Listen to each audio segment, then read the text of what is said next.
Welcome to study gloss. आज हम start करेंगे एक टॉपिक जो आजकल कहीं ना कहीं डायरेक्टली इनडायरेक्टली बहुत सारे न्यूज़ में या बहुत सारे टॉपिक्स में आता है। दैट इज़ आपका नेशनल हाइड्रोजन एनर्जी मिशन।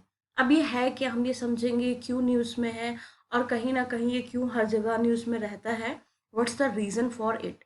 सबसे पहले ये न्यूज़ में क्यों है, क्योंकि बजट स्पीच में इस बार ये तय किया गया था फाइनेंस मिनिस्टर निर्मला सीतारमन के दौरान कि हम क्या करेंगे, नेशनल हाइड्रोजन एनर्जी मिशन हम रखेंगे इंडिया में। क्यों, इसका क्या रीज़न है, इससे क्या होगा। There also talks to mandate the usage of 10% domestic hydrogen in fertiliser, steel and oil refineries. अब हम ये टारगेट क्यों लेके जा रहे हैं, हमें इससे क्या बेनिफिट होगा क्या नहीं होगा। इससे पहले मैं आपको एक छोटी सी बात समझाती हूँ। हमारे पास एनर्जी के सोर्सेज होते हैं, renewable resources and non renewable resources. जो रिन्यूएबल रिसोर्स होते हैं वो टाइमली नेचर के दौरान खुद ही रिन्यू होते हैं, उसको हम बार बार यूज़ कर सकते हैं। लेकिन जो नॉन रिन्यूएबल रिसोर्सेज होते हैं वो एक टाइम अगर ख़त्म हो जाए उसके बाद वो फिर से नहीं बनते हैं। रिन्यूएबल रिसोर्सेज में आपका जैसे विंड एनर्जी हो गया, सोलर एनर्जी हो गया, वाटर एनर्जी हो गया, आपका बायो एनर्जी हो गया। और नॉन रिन्यूएबल रिसोर्सेज में हो गई आपकी जैसे फॉसिल फ्यूल्स हो गए, कोल हो गए, पेट्रोल हो गए, क्योंकि ये एक बार पे तो ख़त्म हो जाएंगे ना। इनकी जो क्वांटिटी है वो थोड़ी मात्रा में है, और जब वो कंप्लीटली ख़त्म हो जाएगी उसके बाद वो नहीं बनेगी। और अगर बनने में भी, जैसे आपको पता है कि जो नेचर फॉसिल फ्यूल्स वगैरह बनाती है उसको बनने में भी करोड़ों अरबों साल लग जाते हैं। सो इतने टाइम के लिए हम सस्टेन नहीं कर पाएंगे। सो हमारे पास एक अल्टरनेटिव आता है, एक अल्टरनेटिव के रूप में, that is national hydrogen energy mission. इसके बेनिफिट्स ये होंगे, सबसे पहले तो ये कार्बन फ्री है। ये कार्बन एमिशन नहीं करेगा, जिसकी वजह से ग्रीन हाउस गैस इफेक्ट नहीं होगा, जिसकी वजह से ग्रीन हाउस गैस इफेक्ट कम होगा। उसकी वजह से क्या होगा कि ग्लोबल वार्मिंग भी इतनी ज़्यादा नहीं होगी। और हम क्या कर पाएंगे, एनवायरनमेंट को, जो हम सस्टेनेबल डेवलपमेंट की बात करते हैं, सस्टेनेबल एनवायरनमेंट की बात करते हैं, सस्टेनेबल ग्रोथ की बात करते हैं, वो हम पूरी तरह से फुलफिल कर पाएंगे। सबसे पहले अब सस्टेनेबल डेवलपमेंट क्या होता है। सस्टेनेबल डेवलपमेंट का मतलब होता है हम अपनी आज की प्रेजेंट की जो नीड्स है उनको भी पूरा कर रहे हैं, बट हम फ्यूचर जनरेशन के लिए भी इतना छोड़ के रखेंगे ताकि वो भी चीज़ों को आराम से यूज़ कर पाए। देन हम कुछ चीज़ें समझेंगे, जैसे आपका national hydrogen energy mission significance. अब इसकी सबसे इम्पॉर्टेंट सिग्निफिकेंस क्या है।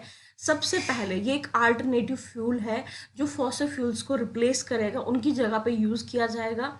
इस पे हमने जो 1500 करोड़ का फाइनेंस भी है। और ये क्या, इसका एम्बिशियस क्या है, इसको क्या टारगेट करना है, 175 gigawatt energies of renewable energy. Renewable मतलब जो फिर से यूज़ कर सकते हैं। अब हमारे पास जो नेशनल हाइड्रोजन मिशन है, इसके कुछ टाइप्स होते हैं हाइड्रोजन के। सबसे अच्छा दैट इज़ ग्रीन हाइड्रोजन। वो क्या है, रिन्यूएबल रिसोर्स है। वो एक हम अल्टरनेटिव सोर्स यूज़ करेंगे फॉसिल फ्यूल्स का। फॉसिल फ्यूल नहीं है, ये बाय प्रोडक्ट है किस चीज़ का, वाटर का। हम वाटर से एनर्जी यहाँ पे क्रिएट कर रहे हैं एंड वाटर वेपर से। दूसरा आपका आता है जो इससे थोड़ा सा डाउन में आता है, blue hydrogen. It's a source from fossil fuel. ये सोर्स है फॉसिल फ्यूल का, तो कहीं ना कहीं डैमेज थोड़ा बहुत ये नेचर को करेगा। फिर आता है ग्रे हाइड्रोजन, जो हम सीधे सीधे किससे लेते हैं, हम बल्क में फॉसिल फ्यूल से। सो इसमें सबसे बेस्ट, सबसे बेटर एनर्जी रिन्यूएबल है, जो हेल्दी है, एनवायरमेंट के लिए हेल्दी है, सस्टेनेबल डेवलपमेंट के लिए, सस्टेनेबल गोल्स के लिए हेल्दी है। दैट इज़ आपका green hydrogen. The next is कि अब इसमें टाइप्स, अब हमने ये तो देख लिया कि ये क्या है, अब ये किन टाइप्स के व्हीकल्स में यूज हो सकती है।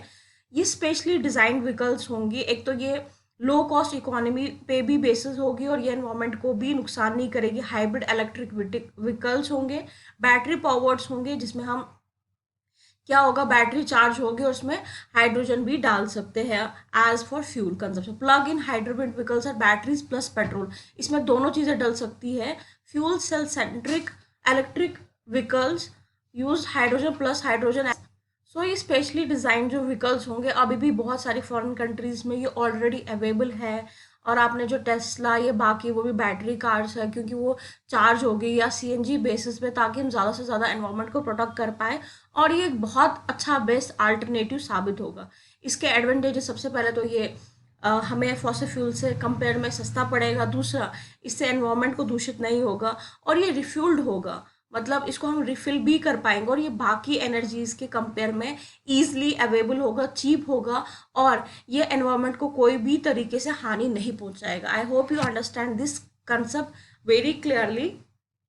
सो आपको जो सबसे पहले बच्चे बहुत ज़्यादा मिस्टेक्स करते हैं यूपीएससी या बाकी एग्जाम्स के प्रिपरेशन करते टाइम, वो बड़े बड़े कंसेप्ट तो समझ लेते हैं, लेकिन जो छोटी छोटी चीज़ें होती है जैसे रिन्यूएबल रिसोर्सेज क्या है, नॉन रिन्यूएबल रिसोर्सेज क्या है, कन्वेंशनल सोर्सेज कौन से आ गए, नॉन कन्वेंशनल सोर्सेज कौन से आ गए, एनवायरमेंट में सस्टेनेबल डेवलपमेंट का मतलब क्या हो गया, इकोलॉजी का मतलब क्या होगा, इकोटाइन का मतलब क्या हो गया, आपको ये जो छोटी छोटी टर्म्स है ना ये समझना बहुत ज़रूरी है। बिकॉज चाहे आप प्री ले लो, मेंस ले लो, इंटरव्यू ले लो, आप जब प्री या मेंस का अच्छे से एग्जाम देखोगे कहीं ना कहीं पेपर बहुत बेसिक आता है। द बिगेस्ट मिस्टेक इसकी हम अपना ज़्यादा टाइम उन चीज़ों में यूज़ करते हैं या यूटिलाइज करते हैं जो हमसे ज़्यादा टाइम मांगती है। बेसिक कंसेप्ट को हम ऐसे छोड़ देते हैं और पेपर में बेसिक कंसेप्ट से ही एग्जाम आता है।